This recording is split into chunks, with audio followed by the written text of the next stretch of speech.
Hello students, this is Katie Winkler, your English instructor. I just want to talk a little bit about my grading system. Now that I have graded a few of the first writing assignment that we had, the illustration writing, I just like to go over how I grade these. Some students have questions about it, and so I just want to go ahead and explain some things. Let's take a look at Module 1. If you want to look and see before you submit, which is what I always recommend, you want to look at the checklist before you submit. So click on the assignment, and if you scroll all the way down, of course you want to read and follow the directions very, very carefully. And when you scroll down, you see grading criteria. I use checklists for these early writing assignments because it's a little easier for me to grade. I do make comments on the draft itself, and I'll show you that later. An example of that. But here is the checklist, and you can see this at the bottom of every assignment, major writing assignment. Sometimes it's a checklist like this, sometimes it is a rubric. This is what I'm looking for when I'm grading.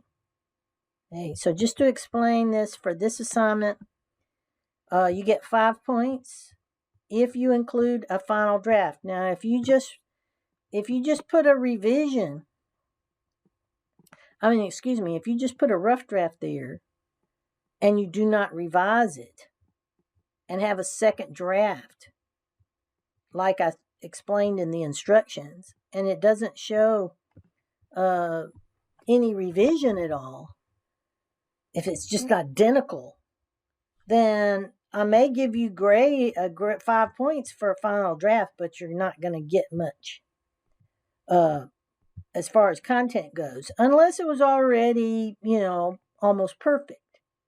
But I would like to see that you kind of quickly write the rough draft and then you make revision. So if you're used to only submitting final drafts, you want to start getting into the habit of turning in messy drafts for the rough draft so that I can see your writing process. It's kind of like showing your math if you're in math class. You want to show your work. The rough draft is kind of the same thing. So when I say rough draft, I mean rough draft.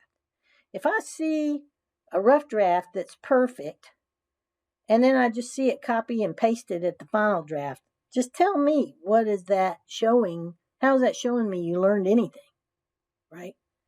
Now, it doesn't mean that the rough draft needs to be particularly bad. It doesn't mean that you have to do much revision. You may not have to do any at all if it's pretty perfect. But even if there are just a few little things that you could change, let me see that in the final draft. Really do that work, because that's one of the main things I'm trying to teach in here. Be sure that in this assignment, you're getting 3 points. That's significant points. 3 points out of 30. To eliminate all first and second person pronouns.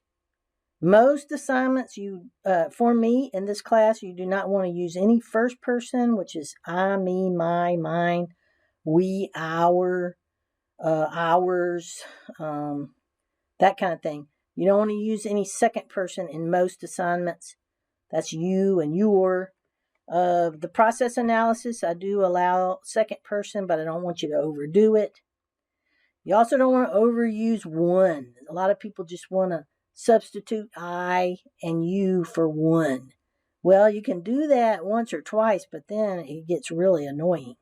So, and there are better ways to write it than doing that. So, be careful about that too. You just don't want to just replace it with like one or they or something like that. So, you want to get rid of dead wood, and I explain what that is in the assignment. So be sure that you're paying attention to the assignment and doing that.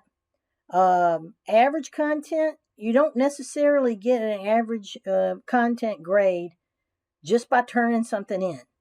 You have to show an average understanding of the course content. So if you do not read the lesson and you don't do anything that I ask you, you may not even get the 5 points for average content. It's not an automatic, right? Above average is not automatic. And you have to show a good understanding of the material. You have to have fewer writing issues than you may have if you get the 5 points for average. So if you're above average, then you get 3 more points. If you're exemplary, that's like an A+. Very few people get that final point. Almost everybody's going to lose at least 1 point. So if you, and that's not me just saying that, it's just that's reserved for exemplary. And exemplary means, it's strong college level writing. It's not just free of errors, but it's got great tone and style and that kind of thing.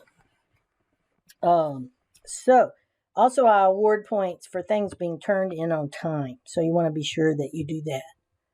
Okay, now let's take a look at a sample graded paragraph. Okay, here's an example of a graded assignment from a few semesters ago. So it may be a little bit different than ours, but it's basically the same assignment. When you take a look at your actual comments, you'll see all of my bubble comments.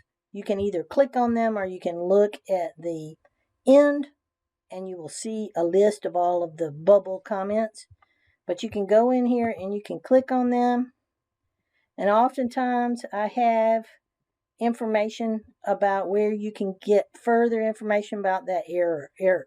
Now, not everything counts every time. For example, I may have marked use MLA 8 style heading because I want you to start getting into the habit of always using an MLA 8 style heading. You're like, I don't know what that is. That's when you go to this and click this web page so that you can get an explanation of what the MLA 8 style heading is. I'm going to be explaining it later on, but go ahead and get it done now and explain, have it explained now for you.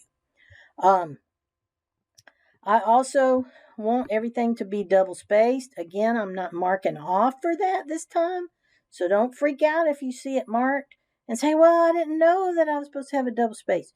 Nope, it's okay. You just want to be sure that your final drafts are double spaced in the future. And I have a reason for doing this. It just makes it much easier for me to grade it and to mark it if it's double spaced. And it's not easy for me to double space it myself in this format. So you need to do it for me. Notice that this how difficult it is to read the comments and tell what's circled when it is all shoved together like this. If it's double spaced, then it's much better. You want to save it as a PDF file to preserve the formatting. Sometimes students will double space it and then they'll just upload it as a Microsoft Word and it will not preserve the formatting. So be sure that you change it as a PDF to stop that from happening. No, this is my viewpoint, and it will say if it is late or not. And so you want to, and whether it's graded or not. And I can tell it'll be red if it's over the due date. So it alerts me that that's a problem.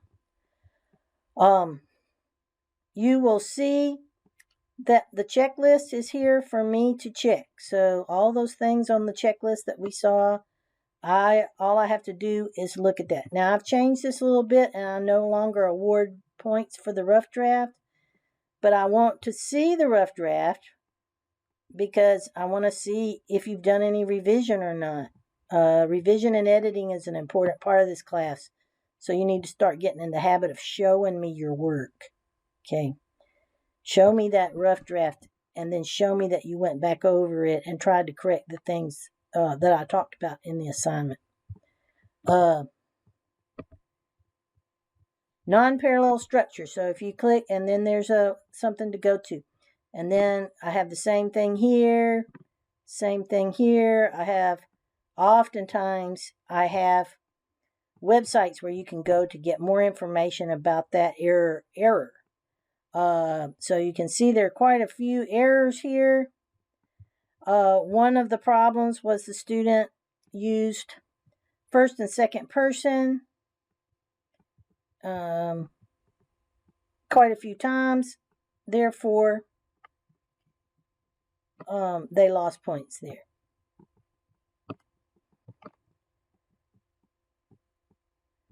Also, yeah, and I want to see every use of first and second person gone. And there's the your.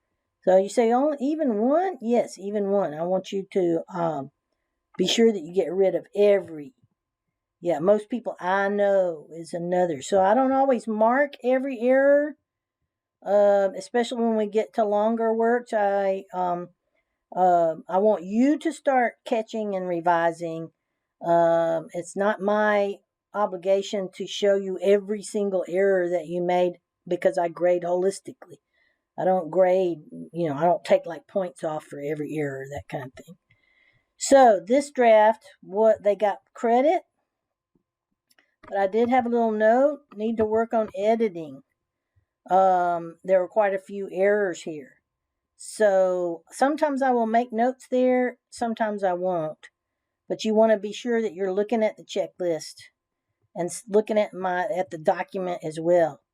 So the person lost 2 points because they didn't eliminate all uses of first and second person. They revised to eliminate most, if not all, deadwood, so they got the points there. Their content was average. Notice that I've raised the points and changed the points from this older version to be more accurate and give a better idea of what the grade is. But they did not get above average because they didn't understand a lot of the editing material that I tried to present. And of course, they didn't get the exemplary point. And I made a comment here. And oftentimes I will refer students to the Student Success Center if they have a lot of grammar issues like this student did. They did get the big 5 points. That 5 points for turning on time really saved the grade. It would have been a very low grade if they had not. As it was, it's a good solid C, which is not bad for the first assignment. So content is not going to cut it. You notice that you're going to have to have the criteria met in order to get the grade. I don't just hand out grades or willy-nilly give C's or B's or A's. So that is to explain a little bit more of my grading style. The main thing to remember is please don't take anything personally. There's nothing personal here. I'm just trying to help you be a better writer. And that's my only agenda in making these comments. And if it seems like you might feel like you are a really good writer, and you may be a really good writer, but there are some things that I, as a teacher, know are going to haunt you later on in the academic setting if you don't take care of them now. So now that you're in college, wanting to raise the level of your writing up to academic and professional writing. And that's my only intent. So I hope this helps. Let me know if you have any questions. I don't mind questions. So just let me know. Talk to you later. Bye.